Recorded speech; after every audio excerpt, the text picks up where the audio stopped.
کیا آپ جانتے ہیں دوستو، سلطان صلاح الدین ایوبی کون تھے؟ ایک ایسا ہیرو جس کا نام دشمن بھی عزت سے لیتے تھے، ایک بہادر اور جس کی تلوار صرف حق کے لیے چلتی تھی۔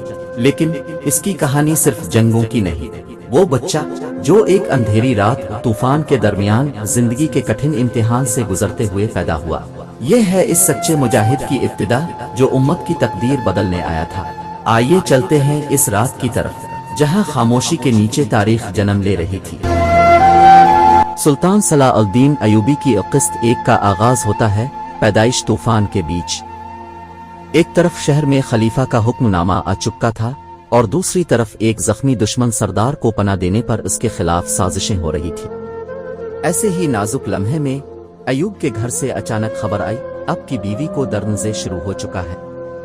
گھوڑوں کی ٹاپوں کے بیچ، تلواروں کی جھنکار اور قلعے کے دروازے پر خطرے کی گھنٹیوں کے درمیان ایک ماں زندگی اور موت کی کشمکش میں تھی۔ باہر دشمن، اندر زچگی کی درد بھری چیخیں، نہ کوئی قابل طبیب، نہ کوئی محفوظ جگہ۔ جذباتی منظر، نجم الدین ایوب کے چہرے پر پریشانی کے آثار۔ اس نے آسمان کی طرف دیکھ کر بس اتنا کہا، یا اللہ مجھے سب کچھ گنوا دینا مگر میرا بچہ سلامت رہے۔ ایک طرف شہر کا نظم و نسق، دوسری طرف اپنی بیوی کی جان۔ رات بیتتی گئی، قلعے کی فصیلوں پر پہرا سخت ہو چکا تھا، لیکن اندر خیمے میں ایک عورت اپنی آخری سانسوں پر تھی۔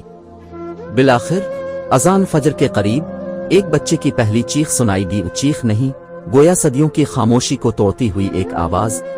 یوسف بن ایوب پیدا ہو چکا تھا۔ دکھ کی گھڑی، لیکن خوشی زیادہ دیر نہ ٹک سکی۔ پیدائش کے تھوڑی دیر بعد نجم الدین کو اطلاع ملی کہ خلیفہ کی طرف سے ان کے خاندان کو شہر بدر کرنے کا حکم آ چکا ہے۔ یعنی وہ رات جس میں باپ نے بیٹے کی پیدائش پر سجدہ شکر ادا کیا، وہی رات اس کے وطن سے نکالے جانے کا حکم بھی لے کر آئی۔ وطن، پیدائش کے فوراً بعد ہجرت۔ نوزائیدہ بچے کو کمبل میں لپیٹا گیا۔ ماں ابھی بھی کمزور تھی مگر وقت نہ تھا۔ ایوب خاندان کو تقریب سے نکالا گیا۔